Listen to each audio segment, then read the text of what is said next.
अब बात करते हैं ह्यूमन की। ह्यूमन बहुत इंपॉर्टेंट है, यहां से एक सवाल पक्का आता है, ध्यान से सुनते चलना। देखो सबसे पहले हम खाने को लेंगे, कहां से खाएंगे, हमारे यहां से टीथ से उसे क्रश करेंगे, सलाइवा आ जाएगा। सलाइवा, सलाइवा में क्या होता है बेटा, याद रखेंगे सलाइवा में होता है सलाइवरी अमाइलेज। सलाइवरी अमाइलेज क्या करता है, इतना भी जो कॉम्प्लेक्स शुगर होता है ना उसको सिंपलर शुगर में तोड़ देता है, यानी माल्टोज के अंदर तोड़ देता है, तो वो काम होता है सलाइवरी अमाइलेज का। ठीक है, तो उसके बाद क्या होता है, खाना नीचे आता है, ये जो आप देख पा रहे हो ये है ईसोफेगस। ईसोफेगस में खाना कैसे जाता है, पेरिस्टाल्टिक मूवमेंट, पेरिस्टाल्टिक मूवमेंट की मदद से खाना नीचे आता है। फिर खाना आता है आपके जे शेप्ड ऑर्गन जिसको हम बोलते हैं स्टमक। क्या बोलते हैं, स्टमक। स्टमक के पास होती है तीन चीजें, हाइड्रोक्लोरिक एसिड, अगली क्या होती है म्यूकस जो कि लेयर होती है, और अगली होती है पेप्सिन। पेप्सिन क्या होता है, एक ऐसा एंजाइम होता है जो कि प्रोटीन की डाइजेशन में मदद करता है। उसके बाद खाना नीचे जाता है तो दो गुंडे मिलते हैं, एक है लिवर, एक है पेनक्रियास। एक है आपका लिवर और एक है आपका पेनक्रियास। तो देखो सबसे पहले कौन आता है, सबसे पहले लिवर आता है। लिवर के पास होता है बाइल जूस। बाइल जूस को लिवर पता है कहां स्टोर करके रखता है, गॉल ब्लैडर के अंदर। कहां पर, गॉल ब्लैडर के अंदर। ठीक है, अब गॉल ब्लैडर में बाइल जूस है। बाइल जूस का काम क्या है, दो काम है। सबसे पहला काम है इमल्सिफिकेशन ऑफ फैट, फैट को तोड़ देना। देखो यहां पर लिखा भी होगा, मैं आपको दिखा भी देता हूं। फैट्स को सबसे पहला काम होता है फैट्स को तोड़ देना। अगला काम क्या होता है कि जो फूड है ना उसको एल्कलाइन बनाना, यानी बेसिक बनाना, है ना, बेसिक नेचर पता है ना, बेसिक बनाना। ठीक है, दो काम होता है। अब दूसरा गुंडा आता है, दूसरा गुंडा है पेनक्रियास। पेनक्रियास क्या करता है, पेनक्रियास पेनक्रियाटिक जूस देता है जिसमें तीन एंजाइम होते हैं। कौन कौन से एंजाइम होते हैं, सबसे पहला होता है आपका ट्रिप्सिन। ट्रिप्सिन क्या करता है, प्रोटीन को तोड़ता है। अगला आता है लाइपेस। लाइपेस क्या करता है, फैट को तोड़ता है। और लास्ट आता है क्या, पेनक्रियाटिक अमाइलेज। पेनक्रियाटिक अमाइलेज क्या करता है, डाइजेशन ऑफ कार्बोहाइड्रेट्स। ठीक है, तो यहां तक खाना डाइजेस्ट हो गया। अब खाना जाता है डायरेक्टली स्मॉल इंटेस्टाइन के अंदर। अब देखो नाम में स्मॉल है बट काम इसका बहुत बड़ा है, क्योंकि स्मॉल इंटेस्टाइन 5 से 7 मीटर लंबी होती है, तो इसका निकनेम है छोटा डॉन। नाम याद रखेंगे, छोटा डॉन। अब देखो इसके अंदर फाइनल डाइजेशन टेक प्लेस करता है। याद रखना ये जो आपकी जो स्मॉल इंटेस्टाइन होते हैं ना, इसके पास एक स्ट्रक्चर होता है जिसको हम बोलते हैं विलाय। ये आपकी स्मॉल इंटेस्टाइन, इसमें फिंगर लाइक स्ट्रक्चर होता है जिसको हम बोलते हैं क्या, विलाय। विलाय क्या करता है, विलाय के अंदर बहुत सारी ब्लड वेसल्स आ रही होती है, ब्लड वेसल्स होती हैं इसके अंदर। ठीक है, तो ये ना अब्जॉर्प्शन करता है खाने का। जैसे खाना आया, डाइजेस्टेड खाना आया, विलाय के पास आया, विलाय के अंदर क्या है, ब्लड वेसल्स है, तो विलाय क्या करता है, डाइजेस्टेड फूड को ब्लड्स के अंदर अब्सॉर्ब कर लेता है। तो यानी अब्सॉर्प्शन का काम किसका है, स्मॉल इंटेस्टाइन का। अब खाना उसके बाद जाता है ये लार्ज इंटेस्टाइन में। लार्ज इंटेस्टाइन क्या करता है, जितना भी पानी है उसको खींच लेता है, और जो वेस्ट है वो एनएस की मदद से बाहर आप एक्सक्रीट कर देते हो। ये पूरा का पूरा हो गया ह्यूमन न्यूट्रिशन। आ जाओ आगे बढ़ते हैं। अब इस पूरे के पूरे डायग्राम को देखना, बहुत इंपॉर्टेंट डायग्राम है, देखना। इसमें आप सारी चीजों को याद रखना, मैं आपको क्या समझाने वाला हूं, देखते चलो। हम सांस कहां से लेते हैं, नाक से लेते हैं और मुंह से भी ले सकते हैं। ठीक है, तो स्टार्टिंग में होता है हमारा नेजल पैसेज। नेजल पैसेज से नीचे जाओगे तो यहां पर आ जाता है आपका फेरिंग्स। ये है फेरिंग्स, उसके नीचे है लेरिंग्स। लेरिंग्स क्या होता है, वॉइस बॉक्स, जहां से मेरी आज आवाज निकल रही है। ठीक है, उसके बाद आप नीचे जाओगे तो ये आ गया आपका क्या, ट्रैकिया। ये क्या आ गया, ट्रैकिया। अब ट्रैकिया डिवाइड हो जाता है, ये आप देख पा रहे हो, ये जो डिवाइड हो गया है ये ब्रोंकाइज के अंदर डिवाइड हो गया है। ब्रोंकाइज डिवाइड हो जाते हैं ब्रोंक्यूल्स के अंदर, और ब्रोंक्यूल्स के एंड में होता है एल्वोलाई सैक। एल्वोलाई सैक क्या होता है, जैसे अंगूर का गुच्छा देखा है, अंगूर का गुच्छा, वैसे ही छोटे छोटे छोटे छोटे क्या होते हैं, एल्वोलाई के सैक होते हैं। ठीक है, यहां तक क्लियर है। अब ध्यान से सुनना, यहां पर एक चीज होती है रिब केज। ये पूरा का पूरा रिब केज है, और ये जो नीचे है ना ये होता है डायफ्राम। अब देखो डायफ्राम की एक चीज याद रखना, डायफ्राम की शेप होती है कर्व्ड।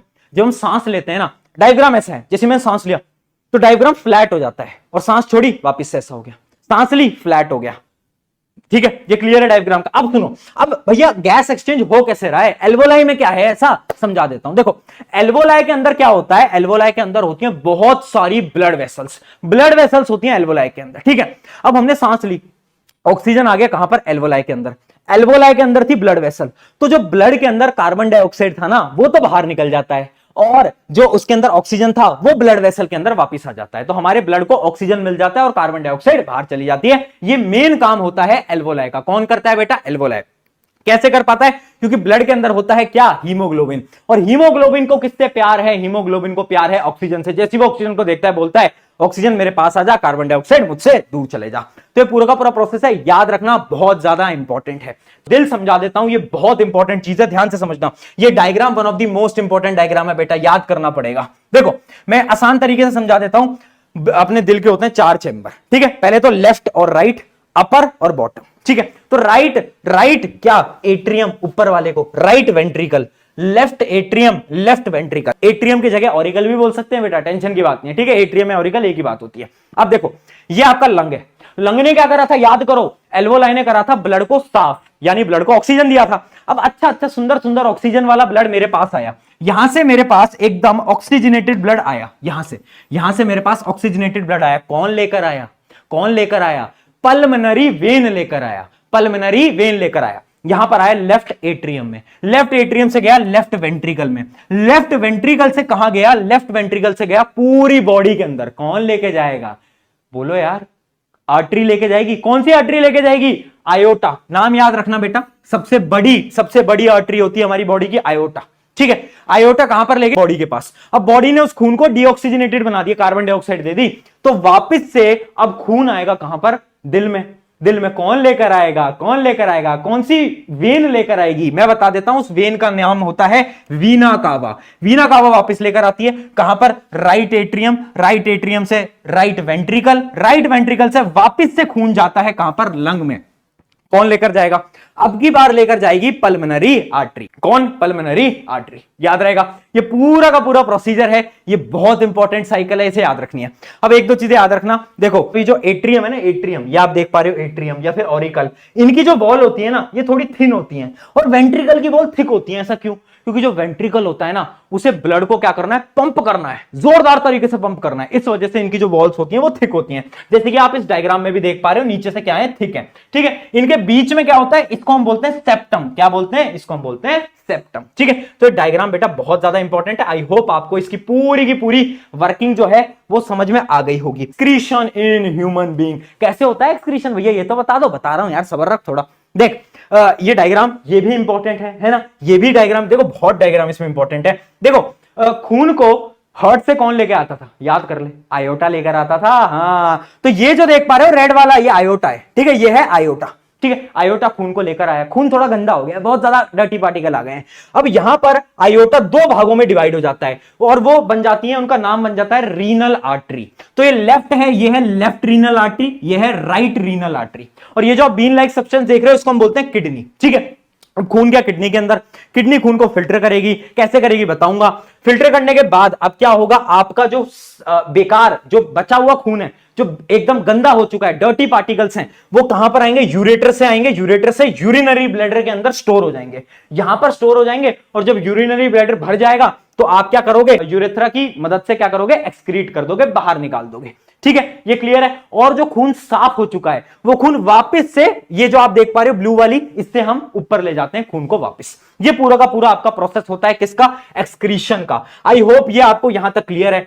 अब नेफ्रॉन बहुत कॉम्प्लिकेटेड टॉपिक है, 5 मिनट में ध्यान से समझ लो। देखो ऐसा कुछ डायग्राम होता है, मुझे पता है डायग्राम याद करना मुश्किल है, बोर्ड एग्जाम के अंदर पूछा भी नहीं जाता, बट फिर भी क्योंकि सिलेबस में है तो याद कर सकते हो। देखो जैसी ब्लड आता है, ये गंदा खून है, जैसी ब्लड आता है तो ये स्वागत करता है किससे, ये स्वागत करता है कैप्सूल, देख पा रहे हो, इसको हम बोलते हैं बोमन कैप्सूल, ठीक है। यहां पर होता है फिल्ट्रेशन, जिसको हम बोलते हैं ग्लोमेरुलर फिल्ट्रेशन।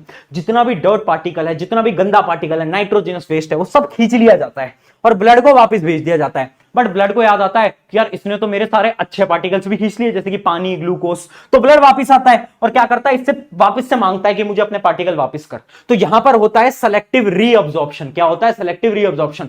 खून के पास वापस से पार्टिकल्स आ जाते हैं जो इंपॉर्टेंट होते हैं, और खून फिर क्या करता है, वापस चला जाता है, और जितना भी वेस्ट पार्टिकल है वो यहां पर आ जाता है, कलेक्टिंग डक्ट के अंदर आ जाता है। और आज का क्वेश्चन आपका जो कि आपको अभी कमेंट्स के अंदर बताना है वो ये है, the enzyme pepsin and trypsin are secreted, किसमें सिक्रेट किए जाते हैं बताओ, पेप्सिन और ट्रिप्सिन।